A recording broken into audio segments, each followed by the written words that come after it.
As you can see, magluluto tayo ng adobo. Hindi ko na po nakisa sa inyo yung pag-gigisa kasi alam mo na yun. Then, ilalagay lang natin yung manok. Then, pagpupulahin lang natin siya para magkaroon siya ng ibang lasa or kakaibang lasa. Basta may texture siya na pag merong konti or napalitan natin ng saglit yung manok is nagkakaroon siya ng ibang lasa or dagdag lasa. So, yan. Gisa-gisa lang natin, then tatakpan natin siya. After that is, pag alam na natin, nasa-stay siya ng ayos o napito na siya ng ayos, ilagyan natin siya ng oyster sauce, pang dagdag lasa. And, dagdagan lang natin para malasa siya ng sobra. Dagdag, sarap kumbaga. Halo-halo lang natin. Tagal maghalo ha. Sorry. Then, takpan natin. After that, lagyan natin siya ng asukal, ng dagdag lasa. Then, para maging matamis, kahit konting tamis yung adobo natin para hindi siya masyadong maalat. As you can see, nilagyan ko na rin siya ng tubig, kabing tubig, tsaka toyo. Then, takpan natin, pakuluan lang natin ng 5 minutes.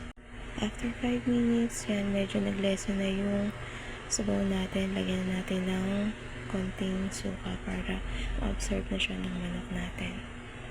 Para maging balance na yung alat at saka yung asin, at saka yung konting tamis. Then, takpan natin. Tapos, hayaan lang natin kumulo na kumulo. Then, after a while, makikita mo na na-absorb na ng manok yung sabaw.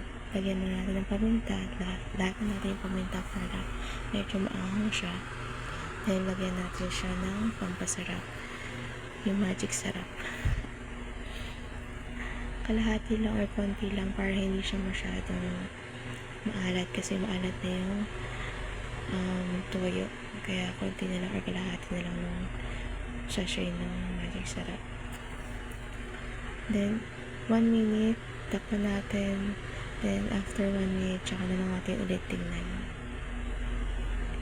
Para makita natin. Kasi babawasan natin pag mamantikain natin yung sabaw. Hindi tayo magsasabaw ng sobrang dami.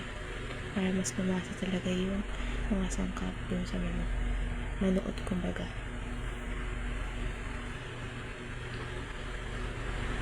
Pero syempre, bago natin siya itakpan, kailangan natin siya tikman para malasahan natin kung tama na ba yung lasa niya, yung asin at saka yung pait or pait tuloy nung toyo, lasa ng toyo. Then takpan ulit natin. After a while, 1 minute after yan, medyo nagmamantika na siya, konting pakuloy na lang talaga. Then after na, chiguga na, kain na na. Yan. As you can see, nagmamantika na siya. Kaya, kain na. Kain na tayo. Kain po.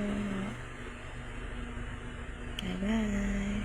Halika na, kuha ka na ng kanin mo at tayo magsikain na.